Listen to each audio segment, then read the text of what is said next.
Chronic স্ট্রেসের বাস্তব উদাহরণসমূহ। ধরুন আর্থিক সমস্যা বা ঋণের বোঝা, তখন কি ঘটে? বিল, ঋণ অথবা পর্যাপ্ত উপার্জন না হওয়া নিয়ে চলমান উদ্বেগ। আপনার স্ট্রেস প্রতিক্রিয়া, স্থায়ী দুশ্চিন্তা, ঘুমের সমস্যা, মেজাজ খারাপ এবং মানসিক চাপে আটকে পড়ার অনুভূতি। যদি এই সমস্যাগুলো সমাধান না হয় তবে তা বিষণ্ণতা, উচ্চ রক্তচাপ, এমনকি পারিবারিক টানাপোড়েনে কারণ হয়ে দাঁড়াতে পারে। আবার ধরুন অসুখী বা বিষাক্ত সম্পর্কের মধ্যে থাকা, অবহেলা, নিয়মিত ঝগড়া বা মানসিক নির্যাতনের সঙ্গে বসবাস।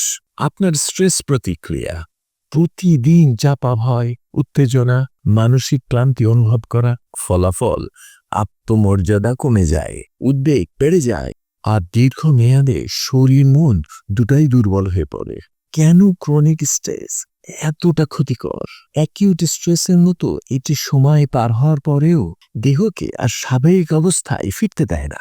সময়ের সঙ্গে সঙ্গে এটি নানান অবস্থা তৈরি করতে পারে। হৃদরোগ, মুটিয়ে যাওয়া, ডায়াবেটিস, বিষণ্ণতা ও উদ্বেগজনিত মানসিক সমস্যা, দেহে রোগ প্রতিরোধ ক্ষমতার দুর্বলতা। স্ট্রেস সম্পর্কে আরও জানুন পরবর্তী ভিডিওতে। See that